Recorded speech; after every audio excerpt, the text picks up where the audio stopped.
semuanya, salam sejahtera bagi kita semua. Terima kasih atas kesempatannya. Kami dari kelompok 7 akan membawakan sebuah materi yang berjudul Database dan Manajemen Informasi. Sebelumnya, saya akan memperkenalkan anggota dari kelompok 7. Yang pertama ada Feren Lumentut, yang kedua ada Jelita Wahongan, yang ketiga ada Messi Ryung, dan yang keempat ada Jonathan 7. Baik, langsung saja kita ke materi yang pertama, yaitu mengorganisasikan data dalam lingkungan file tradisional.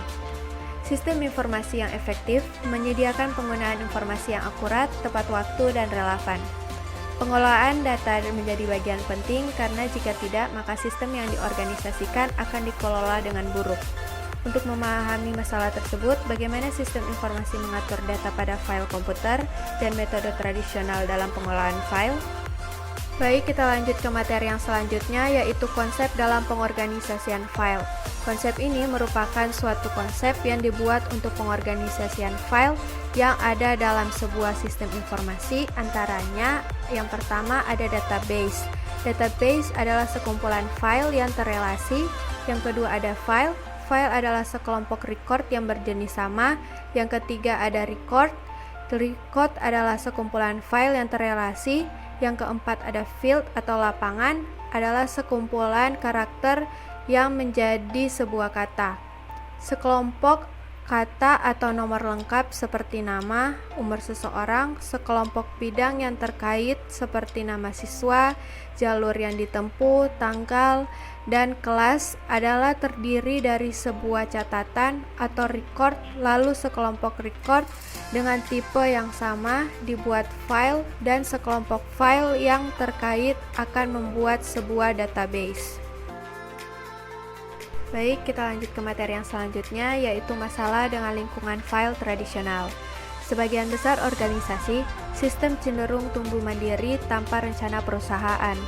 Adapun akuntansi keuangan, manufaktur, sumber daya manusia, penjualan, dan pemasaran, semuanya mengembangkan sistem dan file data mereka sendiri. Selain itu, setiap aplikasi tentu saja membutuhkan file sendiri dan program komputernya sendiri untuk beroperasi.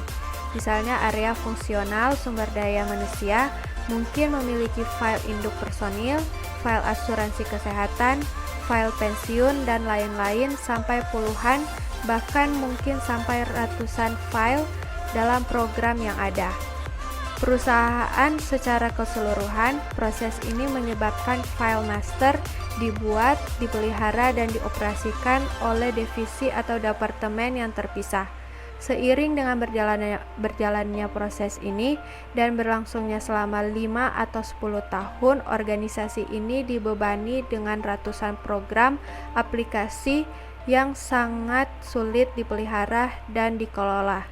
Masalah yang timbul adalah redundansi data dan inkonsistensi, ketergantungan program data, tidak fleksibel, dan keamanan data yang buruk, dan ketidakmampuan untuk berbagi data antar aplikasi.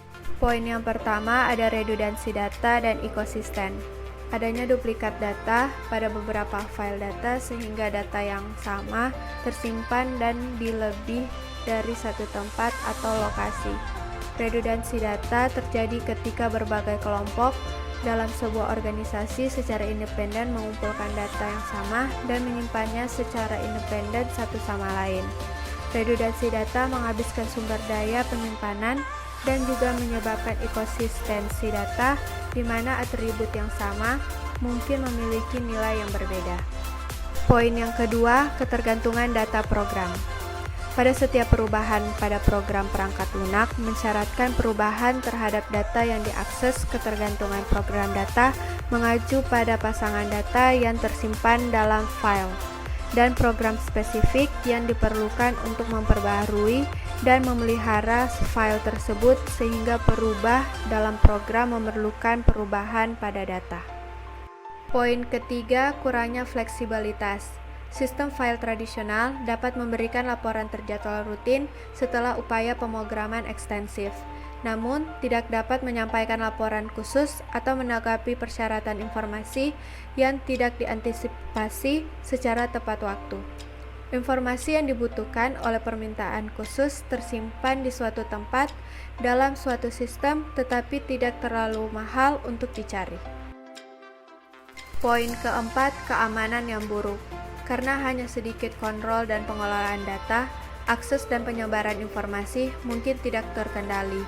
Manajemen mungkin dapat mengetahui siapa yang sedang mengakses atau bahkan membuat perubahan pada data organisasi. Poin yang kelima, kurangnya berbagi ketersediaan data. Informasi tidak dapat mengalir dengan bebas melintas area fungsional yang berbeda atau bagian organisasi yang berbeda. Jika pengguna menemukan nilai yang berbeda dari bagian informasi yang sama, namun ada dalam dua sistem yang berbeda, mereka mungkin tidak ingin menggunakan sistem ini karena mereka tidak dapat mempercayai keakuratan. Yang selanjutnya yaitu pendekatan basis data terhadap pengelolaan data. Yang pertama, sistem manajemen database. Database Management System atau DBMS adalah perangkat lunak yang memungkinkan organisasi untuk memusatkan data, mengelolanya secara efisien, dan menyediakan akses ke data tersimpan melalui program aplikasi. Jadi, database management system ini adalah perangkat lunak yang memungkinkan para pemakai membuat, memelihara, mengontrol, dan mengakses database dengan cara praktis dan efisien. Database management system pada umumnya menyediakan fasilitas atau fitur-fitur yang memungkinkan data dapat diakses dengan mudah, aman, dan cepat. Yang kedua, kemampuan sistem manajemen database. DBMS mencakup kemampuan dan alat untuk mengatur, mengelola, dan mengakses data dalam database. DBMS memiliki kemampuan definisi data untuk menentukan struktur isi database. Sistem manajemen basis data memiliki kemampuan definisi data untuk menentukan struktur isi basis data. Sistem manajemen basis data mencakup alat mengakses dan memanipulasi informasi di database seperti mengorganisasikan data dalam lingkungan file data serta menyelesaikan masalah dalam lingkungan file tradisional. Dan yang ketiga, perancangan database. Dalam perspektif luas, database membutuhkan desain konseptual dan desain fisik. Perancangan basis data konseptual atau logis adalah model abstrak dari perspektif bisnis, sedangkan perancangan fisik menunjukkan bagaimana database benar-benar diatur pada perangkat penyimpanan akses langsung. Jadi, untuk membuat database ini harus memahami hubungan antar data, jenis data yang akan dipertahankan dalam database, bagaimana data akan digunakan, dan bagaimana organisasi perlu mengubah untuk mengelola data dari perspektif perusahaan secara keseluruhan. Menggunakan database untuk meningkatkan performa bisnis dan pembuatan keputusan. Tantangan dalam menangani besarnya volume data. Data besar tidak mengacu pada jumlah tertentu, namun biasanya mengacu pada data di kisaran petabyte dan exbyte. Dengan kata lain, miliaran hingga triliunan rekaman semuanya berasal dari sumber yang berbeda. Data besar diproduksi dalam jumlah jauh lebih banyak dan jauh lebih cepat daripada data tradisional. Data warehouse mempunyai kemampuan untuk menyimpan data dengan rentang waktu yang lama, baik data saat ini maupun data sejarah, masa lampau yang berpotensi penting untuk dianalisis. Sebagai acuan manajer dalam mengambil keputusan, data warehouse dibangun untuk menarik data dari berbagai sistem transaksi operasional, seperti sistem pembayaran dari kasir, transaksi nasabah bank, dan termasuk data dari transaksi online di internet. Data mart, perusahaan dapat membangun data warehouse besar untuk melayani seluruh organisasi perusahaan. Ini yang disebut dengan enterprise data warehouse. Sedangkan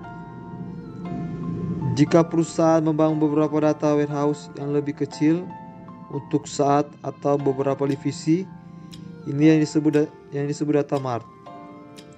Handoff untuk menangani unstructured dan semi-structured dalam jumlah besar serta structured data organisasi menggunakan NDAP. NDAP adalah perangkat kerja framework perangkat lunak open source yang dikelola oleh Apache Software Foundation yang memungkinkan pemrosesan jumlah data sangat besar secara paralel dan distribusi di banyak komputer.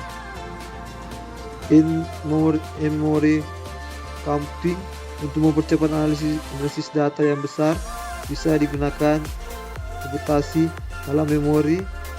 Tentu cara ini sangat membutuhkan memori utama komputer RAM yang sangat besar untuk menyimpan data. Analytic platform vendor database komersial telah mengembangkan analitik platforms khusus yang berkecepatan tinggi dengan menggunakan teknologi relasional dan non-relasional yang dioptimalkan untuk menganalisis data set besar, contohnya Oracle Exadata dan IBM Netezza. Analytic tools. Setelah data telah ekstrak dan organisasi dalam data warehouse dan data marts, maka data tersedia untuk dianalisis lebih lanjut menggunakan B-tools. Untuk keperluan menganalisis data, memerlukan pola-pola baru. Hubungan antar data yang berguna untuk mendukung pengambilan keputusan dapat digunakan B-tools. OLAP, Online Analytic Processing. OLAP adalah teknologi yang canggih untuk data discovery. OLAP mendukung analisis data multidimensi menggunakan pengguna untuk melihat data yang sama dengan cara yang berbeda menggunakan beberapa dimensi. Nah, setelah kita mempelajari mengenai infrastruktur intelijen bisnis, sekarang kita akan membahas mengenai data mining. Nah, data mining sendiri adalah sistem yang dapat memberikan pandangan tentang relasi beberapa data perusahaan yang tidak dapat diperoleh dari data warehouse. Data mining dapat menampilkan pola atau pattern yang tersembunyi dalam database besar dan menyimpulkan kaidah dari data tersebut untuk memprediksi perilaku data lain di waktu lain. Nah, data mining ini bekerja dengan menggunakan metode statistik antara lain association, sequence, classification, cluster, dan forecast, dan sebagainya. Pola dan kaidah yang dapat ditemukan dapat digunakan untuk mendukung pengambilan keputusan dan memperkirakan efek dari keputusan tersebut.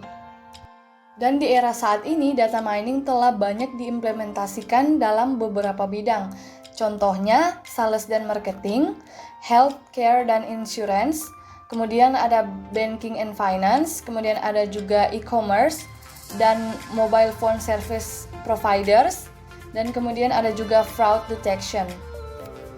Selain daripada data mining, ada juga terdapat text mining dan web mining. Nah, seperti yang kita sudah ketahui pada bahasan sebelumnya bahwa business intelligence tools berurusan dengan data yang terstruktur dalam database dan file.